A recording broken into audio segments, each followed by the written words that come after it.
मंच पे आसीन सभी अतिथिगण, न्यू दिल्ली फोर्सेस के सभी कार्यकर्ता, सभी माताओं बहनों साथियों, सभी को नमस्कार।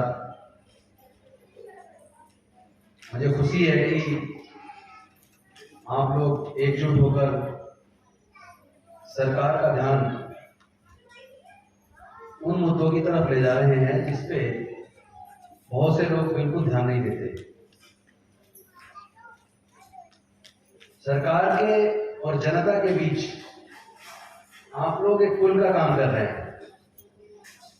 सरकारें योजना बनाती है कि उन योजनाओं का लाभ जनता तक पहुंचे, लेकिन कई बार वो इफेक्टिव तरीके से पहुंच रहा है या नहीं पहुंच रहा है, इसकी सही जानकारी कई बार नहीं मिल पाती। लेकिन आप लोगों के माध्यम से हम लोग जो योजना बनाए हैं और उसको जो हमने क्रियान्वयन किया है वो कितना % लोगों तक पहुंच रहा है, वो एक्यूरेट। देखिए, 2 तरीके हैं। एक तो तरीका है हमारे ऑफिसर्स के माध्यम से, जिनके माध्यम से उसको हम एग्जीक्यूट करते हैं। तो कई बार क्या होता है, नीचे के ऑफिसर जो है वो अपना फाइल पे दिखा देंगे पूरा हो गया, लेकिन जमीनी तौर पर ये संभव है कि कई बार बहुत सारे बेनिफिशियरी छूट जाते हों। उसके कई कारण हो सकते हैं। आप डिस्ट्रिक्ट ऑफिस जाते हैं, वहाँ एप्लीकेशन लगाते हैं, एप्लीकेशन में एप्लीकेंट की कुछ जरूरतें होती हैं, फला डॉक्यूमेंट पूरे करने। कई बार वो डॉक्यूमेंट पूरे नहीं हो पाते, उसकी वजह से चीजें लटकती हैं। कई बार जो कॉपी आपने दी है वो उतनी साफ नहीं है कि पढ़ने में आए, उससे भी डिले होती हैं। लेकिन मेरा ये मानना है कि मैं लगातार, और हमारे ऑफिसर्स, हमारी डायरेक्टर रश्मि जी खुद बेहद गंभीर हैं और मैं खुद बेहद संवेदनशील हूँ। हमारी पूरी सरकार, हमारे माननीय मुख्यमंत्री जनता के मुद्दों को लेकर, खासतौर पर बच्चों को लेकर और महिलाओं को लेकर, वो बेहद संवेदनशील हैं और बेहद सक्रियता के साथ काम करते हैं। आप सब जानते हैं, पहले तो क्रैशेस नहीं थे, लेकिन जरूरत तो पहले भी थी, समस्याएं पहले भी थी।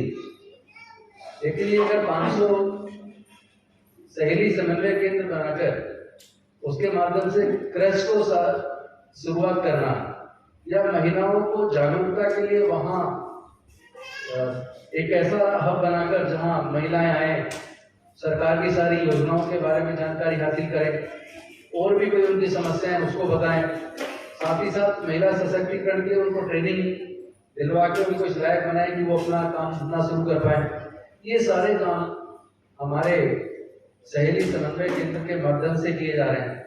आंगनबाड़ी के माध्यम से हमारा पोषण आहार देने का काम तो चलता ही है, ICDS की जो स्कीम है, उसके साथ साथ और भी बहुत सारी चीजें होती हैं जो आंगनबाड़ी के माध्यम से हम लोग इम्प्लीमेंट करते हैं। अपने महिला बाल विकास विभाग के डिस्ट्रिक्ट ऑफिस से, सोशल वेलफेयर डिपार्टमेंट के डिस्ट्रिक्ट ऑफिस के माध्यम से हम लोग इम्प्लीमेंट करते हैं। लेकिन उसके बाद भी हो सकता है कुछ ऐसी चीजें हों जो इम्प्लीमेंटेशन में बाधाएं बन रही हो, कोई और समस्याएं हैं। तो मैं चाहूंगा कि एक बार आप लोग 3-4 लोगों का एक प्रतिनिधिमंडल बनाकर और अलग से हम लोग बैठ के एक करके हर मुद्दे पे बारीकी से एक बार समझ लेते हैं। और जो इम्प्लीमेंटेशन पार्ट है जो हमने बनाया हुआ है सरकार ने, हमारे विभाग ने, उसमें भी अगर आपकी कोई सजेशन हो तो और ज़्यादा इफेक्टिव इम्प्लीमेंटेशन हो सके, तो हम उस पार्ट को देखकर उसमें भी सुधार किया जा सकता है। क्योंकि अच्छी सरकार वो होती है जो योजना न केवल बनाए, न केवल उसको अच्छे तरीके से लागू करे, बल्कि जनता का फीडबैक लेके उसको भी अपने सुझावों में इनकॉर्पोरेट करके और उसको इम्प्लीमेंटेशन में लाए, ताकि सही तरीके से चीजों को आगे पहुंचाया जा सके। अभी आपको पता होगा, दिल्ली में आंगनबाड़ी वर्कर्स और हेल्पर्स के नाम पर एक हड़ताल चल रही है। देश में कुपोषण को खत्म करने के लिए आंगनबाड़ी के माध्यम से ICDS स्कीम को क्रियान्वयन किया जाता है ताकि कुपोषण खत्म किया जा सके। और ये स्कीम सेंट्रल गवर्नमेंट की स्पॉन्सर्ड स्कीम है। जिसमें से 60% सेंटर देता है, 40% दिल्ली की सरकार देती है। और सेंट्रल गवर्नमेंट ने 2018 में आंगनबाड़ी वर्कर का मानदेय लगभग 4500 रुपये किया है और आंगनबाड़ी हेल्पर का मेरे ख्याल से 3000 है, शायद 3000 के करीब है। इसमें से 60% केंद्र देता है, 60 हमें और 40% हमें देना है। लेकिन आपको जानकर ताजुब होगा, क्योंकि उतने पैसे में लोगों का घर नहीं चलता। हमने स्वयं पहल करके, हमारी सरकार ने, तब तक केंद्र ने 4500 भी नहीं किया था। 2017 में आपको पता है आंगनबाड़ी वर्कर्स के द्वारा आंदोलन हुआ, जिसमें उनका 5000 से जो कम मानदेय था, उस 5000 से कम मानदेय को बढ़ाकर हमने 10,000 के करीब किया। और उस 10,000 के करीब जो हमने कर दिया, और केंद्र सरकार ने उसके 1 साल बाद 2018 में किया, लेकिन जो 18 में किया है वो भी केवल 4,500 है। उस 4,500 में से उनको 60% देना, हमें 40 देना है। लेकिन हम दे कितना रहे हैं? 40% अगर हमें देना है तो वो 2000 के आसपास बैठता है। लेकिन हम दे कितना रहे? आप उसको देखोगे, हम अपने हिस्से में लगभग 7,000 दे रहे थे, जिसको अब हमने बढ़ा दिया। अब हम अपने हिस्से से 10,000 से ज्यादा दे रहे हैं, जो भी मार्च में लागू होने वाला है। हमने कैबिनेट से पास करके उसको कर दिया, लेकिन अनफॉर्चुनेटली हमारे करने के बावजूद अभी वो स्ट्राइक बंद नहीं हुई है। स्कीम सेंटर की है, मानदेय सेंटर तय करता है। दिल्ली सरकार मानदेय तय नहीं करती, उसको कैसे बढ़ाना है हम अपने तरीके से कुछ ना कुछ इधर को जोड़ घटा करके, फिर भी वो लगा थोड़ा करने। तो चूंकि गवर्नमेंट में हमेशा क्या होता है कि ये देखा जाता है कि किस वर्कर की श्रेणी में इसको काउंट किया जाए। फिर ये देखा जाता है कि जो महंगाई दर है उसके हिसाब से, मिनिमम वेजेस के हिसाब से, तो 5.5 घंटे वो काम करते, उसको 5.5 घंटे से मल्टीप्लाई करके उस तरह निकाल के जितना बैठता है, उसके बाद भी हमें लगा कि नहीं और बढ़ना चाहिए थोड़ा। तो हमने कम्युनिकेशन एंड ट्रांसपोर्टेशन अलाउंस एक शब्द डाल के उसको लगभग 12,700 कुछ तो आंगनबाड़ी वर्कर का और 6,700 कुछ आंगनबाड़ी हेल्पर का हमने अभी ऑर्डर निकाल दिए हैं। फिर भी इस सरकार का दिल्ली में चलना, तो हमने इसकी जांच करने की कोशिश की, समझने की आखिर ये है क्या। तो पता लगा कि अप्रैल में चुनाव है एमसीडी के, तो कोई पार्टी विशेष जानबूझ के उनको काम पे ही नहीं आने दे दिया। क्या उसका पीछे क्या सोच है? मैं तो ये कहना चाहता हूँ आपके आज इस मंच के माध्यम से कह रहा हूँ, क्योंकि ये स्कीम सेंट्रल गवर्नमेंट की है, उसकी स्पॉन्सर्ड है और हमें 40% देना है। लेकिन वो हम 40% की बजाय 200% से भी ज्यादा दे रहे हैं, और उन्होंने वो 60% जिनको देना है उनका 60% हमारा जितना हम दे रहे हैं उससे 1/3 से भी कम है। उसके बावजूद यहाँ इस तरह का एक माहौल बनाना है कि दिल्ली सरकार नहीं कर रही है। तो मैं तो ये चाहता हूँ आप सारे संगठनों के माध्यम से भी ये बात जानी चाहिए कि भैया केंद्र सरकार कर दे, वो जो तय कर दे, हमको स्टेट हम मान लेंगे। लेकिन सेंटर का ये एक लेटर आया हुआ है हमारे पास, जिसमें उन्होंने ये कहा है कि उनको सरकारी कर्मचारी नहीं बल्कि वो ऑनरेरियम दिया जाता है और वो बना उसका अमाउंट है, उनको सरकारी कर्मचारी के बराबर पैरेलल नहीं रखा जा सकता। तो सेंट्रल गवर्नमेंट पूरे देश के लिए कर देना, कौन मना कर रहा है? वो करते, हम सरकार होने के नाते हम भी अपनी तरफ से जो हमारा हिस्सा है हमें देने को तैयार है। लेकिन एक ऐसा माहौल बनाना, और वो भी तब जबकि स्कीम उनकी मानदेय तय करने वाले वो, हम तो मानदेय तय करने का कोई अधिकार हमारा नहीं है, वो उनका क्षेत्र है।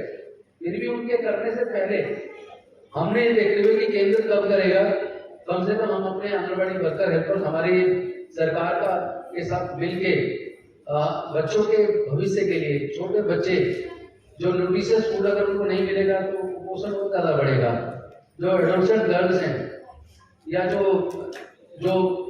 प्रेग्नेंट महिलाएं हैं, उनको किस तरीके से न्यूट्रिशियस फूड देके उनके शरीर का विकास हो सके और भारत से कुपोषण खत्म हो, अनीमिया खत्म हो, इस दिशा में हम लोग काम कर रहे हैं। मुझे तो लगता है कि सेंटर को हमारे साथ मिल के काम करना चाहिए और जो भी जायज मांग हो किसी की भी हो, प्रजातंत्र में सबको अपनी मांग करने का अधिकार है और जायज बात तो सबकी सुनी भी जानी चाहिए और मानी भी जानी चाहिए।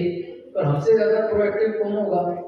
हमने उनको 21 तारीख का टाइम दिया, वो 2 यूनियन जो उनको लीड कर रही है, 21 तारीख को हमने टाइम दिया कि आप हमारे आइए, हम आपसे बात करेंगे और आपकी समस्याओं का निदान करेंगे। उसमें से एक संगठन के लोग आए, दूसरे वाले ने आने से मना कर दिया हमारे टाइम देने के बावजूद। जो आए उनसे हमने बात की और उनसे हमने प्रॉमिस किया कि 1 सप्ताह के अंदर हम आपकी मांगों पे जो जायज मांगे, जो हमारे करने योग्य होंगी, हम उनको तुरंत करके आपको सूचित करेंगे। उन्होंने कहा जी लिखित में तो हम हड़ताल खत्म करने की बात करें। मैंने कहा मेरे मुख्यमंत्री जी दिल्ली आ जाएंगे 1-2 दिन में और उनके आने से पहले लिखना संभव नहीं है, लेकिन आप हमारी बात का भरोसा करो, पॉजिटिव थॉट के साथ एक न्यायप्रिय तरीके से आपके उस पर काम करेंगे। जैसे ही मुख्यमंत्री जी आए मैं तुरंत मिला और उनसे बातचीत की, अपने अधिकारियों को बुलाया और हमने कहा कि पूरे देश में देखो सबसे ज्यादा किसका है। तो हरियाणा में अभी एक हफ्ते अगर गिने तो करीब 10-12 दिन पहले ही बढ़ाया था। मैंने कहा नहीं, हरियाणा से ज्यादा दिल्ली का होना चाहिए, दिल्ली भारत की राजधानी है। तो जो कैलकुलेट किया हमारे अधिकारियों ने, रश्मि जी भी थी, वो कैलकुलेशन के हिसाब से उतना नहीं बैठ रहा था। मैंने कहा नहीं, हमें उससे ऊपर करना है। तो फिर हमने उसमें ट्रांसपोर्ट कम्युनिकेशन अलाउंस वर्ड शब्द का इस्तेमाल करके जोड़ के उसको उससे काफी ऊपर किया और वो करने के बाद कैबिनेट में पास करके और सबको उसको ऑर्डर भी निकल गया। उसके बावजूद इस तरह ICDS की स्कीम को रोकना, आंगनबाड़ियों को खुलने से रोकना, ये आखिर नुकसान किसका है? इसमें मुझे लगता है हमारे आंगनबाड़ी वर्कर को, हेल्पर्स को राजनीति में नहीं उलझना चाहिए। राजनीतिक लोग तो अपनी राजनीतिक रोटियां सेकने के बाद अपने चलते बनेंगे और जो कॉन्सिक्वेंसेस होते हैं वो तो जनता को, जो जिनके बेनिफिट के लिए स्कीम बेनिफिशियरीज को नुकसान है और साथ ही जो उनके सारे पे इसको कंटिन्यू कर रहे हैं, अल्टीमेटली तो उनका नुकसान होगा। तो आपसे भी निवेदन है कि आप भी लोगों को समझाइए कि सरकार जो कर सकती है उससे भी एक 10 कदम आगे बढ़ के कर चुके हैं, उसके बाद कंटिन्यू करने का कोई पॉइंट बनता नहीं है। और जो सुझाव आप लोगों ने लिखित में जो दिए हैं, मांगे दी हैं, उसमें भी हम गंभीरतापूर्वक विचार करेंगे और हमारे और आपके बीच में समन्वय होना चाहिए ताकि इसको बेहतर तरीके से हम इस्तेमाल कर सकें, बेहतर तरीके से इम्प्लीमेंट कर सकें।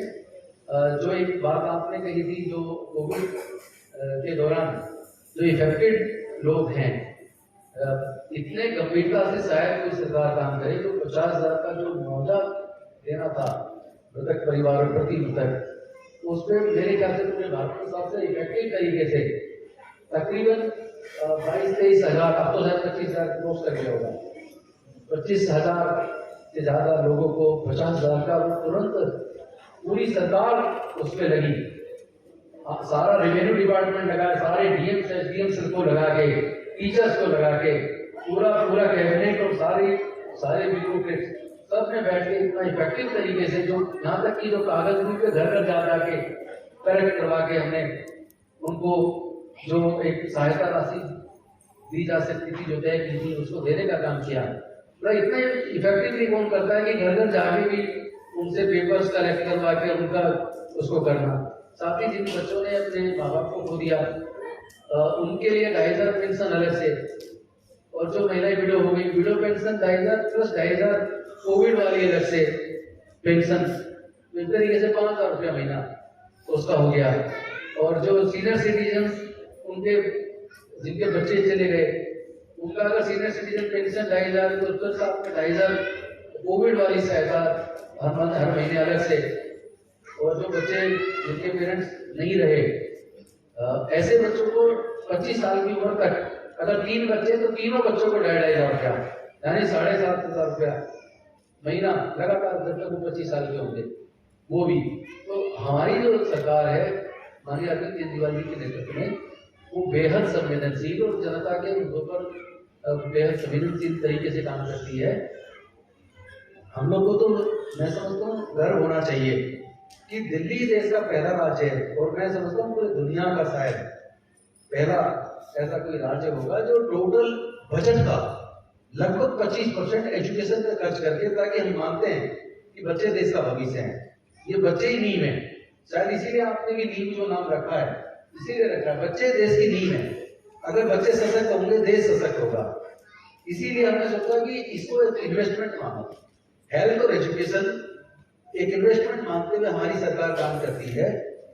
और ये आप शायद गूगल पे चेक करके रिपोर्ट निकाल सकते हैं, शायद पूरी दुनिया में नहीं मिलेगा। लगभग 40% के आसपास टोटल बजट का लगभग 40% के आसपास केवल एजुकेशन और हेल्थ के ऊपर दिल्ली की सरकार खर्च कर रही है। और ये मैं ऑन रिकॉर्ड आपके सामने बोल रहा हूँ, पूरे देश के राज्यों के आप डाटा से निकाल के चेक कर सकते हैं। तो इतनी संवेदनशील सरकार आप लोगों ने चुनी है और आप सबकी वजह से हम लोग यहाँ हैं। तो हम जो ज्यादा से ज्यादा बेहतर कर पाएंगे निश्चित तौर पे करेंगे और आपस में मिल के समन्वय के साथ काम करेंगे। जो भी सजेशन अच्छे सजेशन करने लायक होंगे और आपके द्वारा मिलेंगे उसको भी हम अपने उसमें इनकॉर्पोरेट करके इफेक्टिव तरीके से लागू करेंगे।